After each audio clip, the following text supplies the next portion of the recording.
तो आदाब नमस्कार। एक बार फिर स्वागत है आपका आज की कहानी में। उम्मीद करता हूँ आप सब लोग खैरियत से होंगे, अपना ख्याल रख रहे होंगे, अपनों का ख्याल रख रहे होंगे।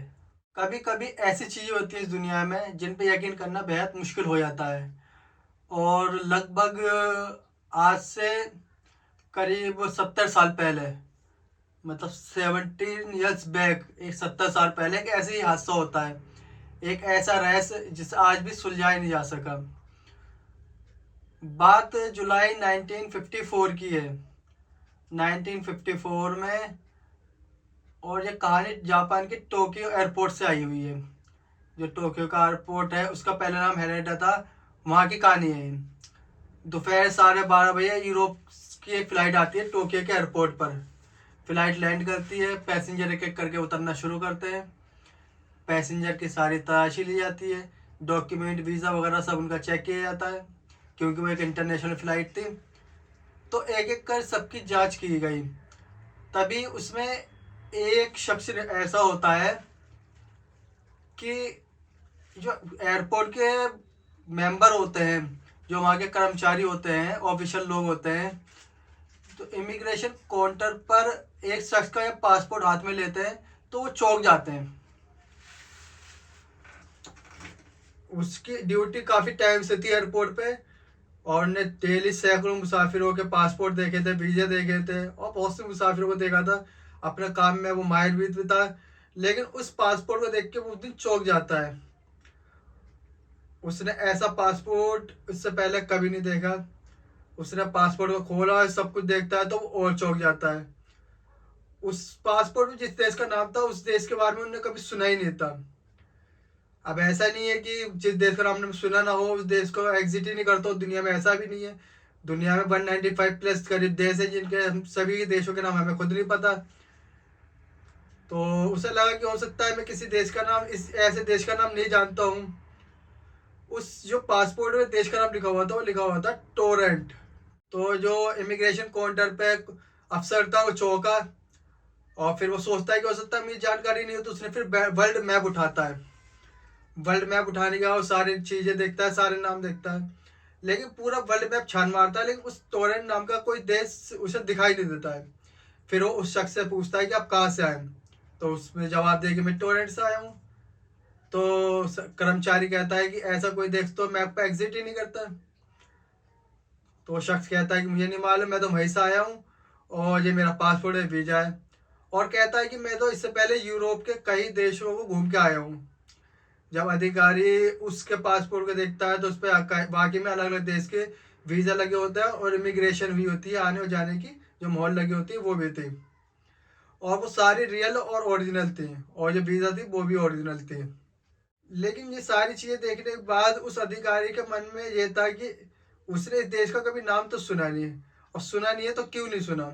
उसे फिर भी उस पर शक होता है। वो फिर पूछता है कि आप जापान आने का अपना मकसद बताइए। तो वो शख्स कहता है कि मैं जापान में एक बिजनेस टूर पे, एक बिजनेस के सिलसिले में आया हूँ, और किसी कंपनी का नाम बताता है। कहता है कि इस कंपनी के लोगों से मेरी मुलाकात है, और फिर उस होटल का नाम बताता है। इस होटल में कहता है कि मेरी बुकिंग है और मुझे यहाँ ठहरना है इस होटल में। जब ये सारी जानकारी दे दी, लेकिन फिर भी जो अफसर होता है वो कन्विंस नहीं हो पाता इस चीज़ को कि बाकी में ये सच बोल रहा है झूठ बोल रहा है। तो फिर वो इसके बाद वो अपने सीनियर अफसरों को इसकी खबर देता है और बताता है कि उसके पास एक ऐसा पासपोर्ट है जो एक देश का नाम है, लेकिन मुझे मैप पे कभी वो देश दिखाई नहीं दे रहा है। और वो शख्स भी बड़ा अजीब सा लग रहा है। सुरक्षा अधिकारी कहते हैं कि उसे अलग से लेकर आओ। उसकी पूरी तलाशी ली जाती है, उसके सारे सामान की तलाशी ली जाती है। उसका पासपोर्ट और वीज़ा को देखा, और जो वीज़ा था वो भी ओरिजिनल था उसका। लेकिन मामला जो आगे रुक रहा था वो रुक रहा था पासपोर्ट पे, क्योंकि उस पे देश का नाम टोरेंट लिख रखा था। अब टोरेंट या तो काल्पनिक देश है, या तो वो दुनिया में एग्जिट ही नहीं करता देश, तो करें क्या। तो उससे फिर पूछा जाता है कि तुम अपने देश को पहचानते हो। वो कहता है जी हाँ। तो उसके सामने फिर वर्ल्ड मैप रखा जाता है, और वर्ल्ड मैप रखने के बाद से कहा जाता है कि देखो इसमें दुनिया के तमाम तमाम देश है, अब तुम बताओ कि तुम्हारा देश कहाँ है।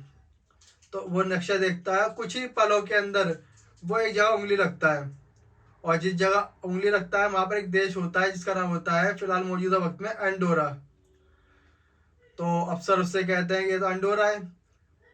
तो वो कहता है कि नहीं, ये तो टोरेंट है, ये तो मेरा देश है, और एंडोरा तो उसका नाम ही नहीं है, ये तो टोरेंट है जो मेरा देश है। अब उसके पासपोर्ट, अपने वीजा, उसके हर चीज देख के जो सरकारी कर्मचारी तो जान रहे हैं कि जो बोल रहा है सच बोल रहा है, लेकिन उसकी बात का यकीन कैसे करें, क्योंकि एक काल्पनिक देश है। या तो ये कोई बहुत बड़ा सातिर है, या बहुत बड़ा अपराधी है, या फ्रॉड करने में बहुत बड़ा मतलब माहिर हो। फिर उन्होंने कहा कि इस बात को और ऊपर तक पहुंचाई जाएगी, सीनियरों तक, जो उनके भी सीनियर होंगे उन्हें भी।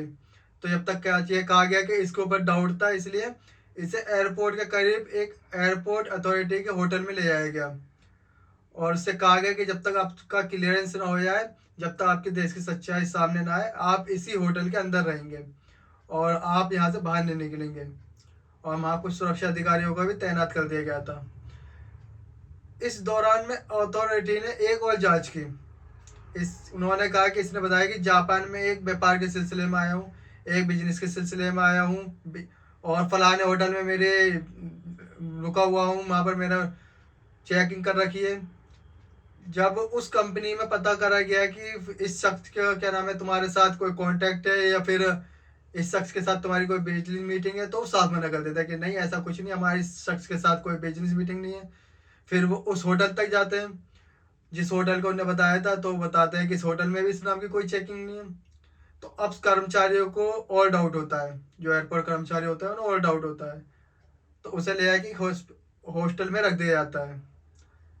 अब शाम हो चुकी थी, सारी पूछताछ हो चुकी थी, उस सारी पूछताछ में रात हो गई थी।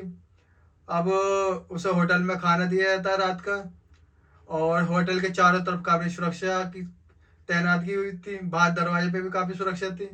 अब होता यह है कि कहते हैं कि अगले दिन इसका फैसला किया जाएगा। अगले दिन सुबह जब सुरक्षा गार्ड दरवाजा नॉक करता है, तो देखता है कि दरवाजा खुला हुआ है। अंदर जाता है सुरक्षा गार्ड, तो देखता है कि कमरे में से वो शख्स जो होता है वो गायब हो चुका है।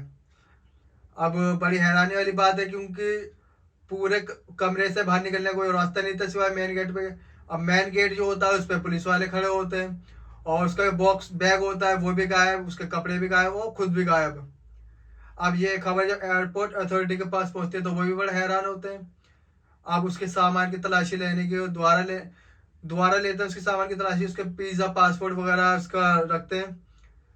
और फिर जब वो लॉकर रूम में जाते हैं उन चीज़ों को निकालने के लिए, जब वो चीज़ निकालने के लिए जाते हैं, तो देखते हैं कि लॉकर में से उसके जो सामान होता है वो भी गायब हो चुका था। उसके जितना भी दस्तावेज थे, पासपोर्ट, वीज़ा वगैरह सब गायब हो चुके थे। होटल से वो शख्स खुद गायब, एयरपोर्ट अथॉरिटी से उसके जो पासपोर्ट, वीजा के थे वो लॉकर में रखे हुए थे, वो भी गायब। अब हर शख्स हैरान होता है कि एक शख्स ऐसे पासपोर्ट पे आया कि जिस देश का नाम डाला तो वो देश इस देश में एग्जिट ही नहीं करता था, और वो पासपोर्ट ऐसा है जिसपे यूरोप के काफी देशों की वीजा लगी हुई थी। वो शख्स रात को एक कमरे में रुकता है जिसमें पूरी सुरक्षा के इंतजाम होते हैं, लेकिन सुबह उस कमरे से गायब हो जाता है। उसका सामान जिस लॉकर में रखा जाता है उस लॉकर से सामान गायब हो जाता है। कुछ लोगों ने कहा कि ये एक रहस्यमय शख्स था, शायद इस दुनिया का भी नहीं था, और आया और गायब हो गया। कुछ लोगों ने अंदाजा लगाया टाइम मशीन का चक्कर है, और टाइम मशीन के जरिए गलती से यहाँ आ गया, और फिर उसे लगा कि वो गलती उसके पोल खुल जाएगा, इसलिए वो गायब हो जाता है। लेकिन जितनी कहानियां थी चलती रही, जांच भी होती है इस चीज़ की, लेकिन कोई फायदा नहीं होता। उस शख्स के बारे में कोई जानकारी नहीं मिलती। उसके बारे में बहुत सारी चीज़ें लिखी गई, और खासकर एक किताब लिखी गई जिस किताब का नाम है डायरेक्टली ऑफ पॉसिबिलिटीज, जिसमें ये लिखा गया है कि ये हो सकता है कि दूसरे ग्रह से आया है, रहस्यमय शख्स था, टाइम मशीन से आता है। इसकी असलियत क्या है वो पूरे इस किताब में लिखा हुआ था। टोरेंट नाम का ये देश का पासपोर्ट क्यों था, पासपोर्ट बना कैसा, वो सारे के सारे ऑप्शन इस किताब में लिखे गए। कुल मिला के कहानी ये है कि आज 70 साल हो चुके हैं, लेकिन आज भी इस कहानी से रहस्य बना हुआ है। जुलाई 1954 में ये किस्सा शुरू होता है, और आज 70 साल बाद भी ये एक मिस्ट्री बना हुआ है, रहस्य बना हुआ है।